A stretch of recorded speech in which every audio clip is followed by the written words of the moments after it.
अस्सलाम वालेकुम वरहमतुल्लाह। तो रमज़ान स्पेशल में आज करेंगे सूरत रहमान की आयत नंबर 66 से 70। आई होप सब ने 65 आयतों तक याद कर लिया होगा। और इंशाल्लाह आज भी बहुत ही आसान आयतें हैं जिनको याद करना है, और उनको पीछे से मिला के बार बार रिवाइज़ करेंगे तो इंशाल्लाह सूरत याद हो जाएगी। तो अब पहले हम देख रहे थे कि दूसरी एक और पहले जो दो जन्नतें थी उनकी डिस्क्रिप्शंस थी। उसके बाद अब आगे कहा गया था कि वमिन दूनी ही मा जन्नतान, यानी उनके अलावा अब दो जन्नतें और भी हैं। मुदहा मतान, जो कि और भी ज़्यादा घनी है, यानी कि वो जो जन्नतें थीं उनमें भी ज़वाता अफनान था, यानी वो भी घनी थी, लेकिन ये मुदहा मतान यानी ये बहुत ज़्यादा, उनसे भी ज़्यादा ग्रीनर हैं। फ़बी आलाई रब्बी कुमा तुकज़्ज़िबान। ठीक है, अब इन्हीं दोनों जन्नतें, जो दूसरी जो दोनों जन्नतें हैं उनकी आगे डिस्क्रिप्शन आ रही है। फ़ीहिमा आइनानी नद्दाख़तान। तो इसका तर्जुमा है कि इसमें दो चश्मे होंगे उबलते हुए, हर जन्नत में चश्मा होगा। और देखिए लफ्ज़ इस्तेमाल हुआ है नद्दा ख़तान, जिसका मतलब है कि जोश मारने वाले चश्मे। तो इसको अगर हम पिछली जन्नतों से कंपेयर करें तो उसमें क्या था कि फ़ीही मा आइनानी, वहाँ पर भी आइनान थे, चश्मे थे, तजरियान जो बह रहे थे।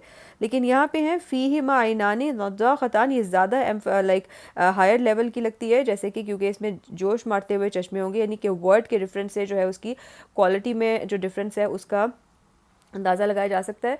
फिर अगली आयत है फ़बी अय्यि आलाई रब्बिकुमा तुकज़्ज़िबान। तुम दोनों अपने रब की कौन कौन सी नेमतों और कुदरतों का इनकार करोगे। फिर उसके बाद है आयत नंबर 68 जो कि है फ़ीहिमा फ़ाकिहतुन वन नख्लु वर रुम्मान।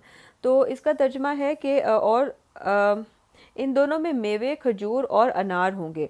तो अब देखें ये इसके अंदर जो है वो जो पिछली जन्नत थी उसके अंदर जो था वो था पेयर्स में होंगे। फ़ीहिमा मिन कुल्ली फ़ाकिहतिन ज़ौजान, के इसमें जो हर फ्रूट्स होंगे वो पेयर्स के अंदर होंगे। अब यहाँ पर फ्रूट्स की डिस्क्रिप्शन जो है वो बताई जा रही है कि फ़ीहिमा फ़ाकिहतु वन नख्लु वर रुम्मान। तो इसमें मेवे होंगे, और कौन से मेवे होंगे? खजूर और अनार, नखल और रुम्मान होंगे। तो फ़बी अय्यि आलाई रब्बिकुमा तुकज़्ज़िबान, तो तुम दोनों अपने रब की कौन कौन सी नेमतों और कुदरतों का इनकार करोगे। अब उन जन्नतों के अंदर जो अगली चीज़ थी ना वो थी कि उन्होंने तकिया लगाकर वो बैठे हुए हैं, आराम से एंजॉय करें। अब यहाँ और उसके बाद फिर आगे कंपेनियंस की बात हुई थी, बट यहाँ पर जो है वो कंपेनियंस की बात पहले आ रही है। तो उसके अंदर आ रहा है कि फ़ीहिन्ना खैरातुन हिसान। तो इसका तर्जुमा है कि और इनमें होंगी नहायत नेक सीरत और ख़ूबसूरत औरतें जो कि उनकी बीवियाँ होंगी। सूरत और सीरत दोनों जो है ना वो इसके अंदर मिलेगी इस जन्नत में। तो फ़ीहिन्ना खैरातुन हिसान, यानी कि वो सीरत भी अच्छी होगी और सूरत भी अच्छी होगी। फ़बी अय्यि आलाई रब्बिकुमा तुकज़्ज़िबान, तो हम कल पढ़ेंगे।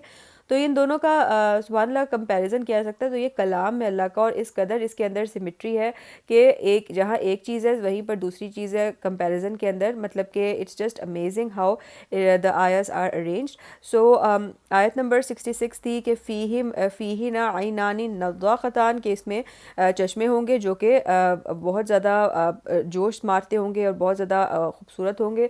उसके बाद फ़बी अय्यि आलाई रब्बिकुमा तुकज़्ज़िबान, तुम दोनों अपने रब की कौन कौन सी नेमतों और कुदरतों का इनकार करोगे। फिर फ़ीहिमा फ़ाकिहतुन वन नख्लु वर रुम्मान, तो इसमें फल होंगे जिसके अंदर के खजूर और अनार होंगे। उनके अंदर उस वाली जन्नत में पेयर्स में थे, और इसके अंदर नख्ल और रुम्मान को और डिटेल में बता दिया गया है। फ़बी अय्यि आलाई रब्बिकुमा तुकज़्ज़िबान। और फिर आगे कंपेनियनशिप की बात है तो फ़ीहिन्ना खैरातुन हिसान, तो इसमें जो आपकी कंपेनियंस होंगे वो सिर्फ सीरत के अच्छे नहीं होंगे, सूरत भी अच्छी होगी, तो एवरीथिंग इंक्लूडेड। तो ये थी आज की आयतें, इन्हें ज़रूर याद कर लें, बहुत ही आसान है, समझ कर याद करें तो बहुत आसान हो जाएगा याद करना। और इंशाल्लाह बिल्कुल हम एंड के ऊपर अब आ गए हैं, सूरत की थोड़ी सी आयतें रह गई हैं, और इंशाल्लाह सूरत जो है वो याद हो जाएगी। और एक और बड़ा अच्छा तरीका जो याद करने का और रिवाइज़ करने का होता है वो ये है कि इसकी रेसिटेशन लगा कर सुने। मुझे मिशारी की पसंद है तो मैं उनकी लगा कर सुनती हूँ, तो वो उनके साथ साथ भी इंसान पढ़ता रहे तो रिवाइज़ हो जाता है और सवाब भी मिलता है। तो जिस एन आइडिया ड्राइव करते वक्त या कुछ काम वगैरह करते वक्त रेसिटेशन लगा कर और उसके साथ साथ रिवाइज़ करें, तो इंशाल्लाह अब एक दो दिन में ये सूरत हम मुकम्मल कर लेंगे। फ़ी अमान अल्लाह।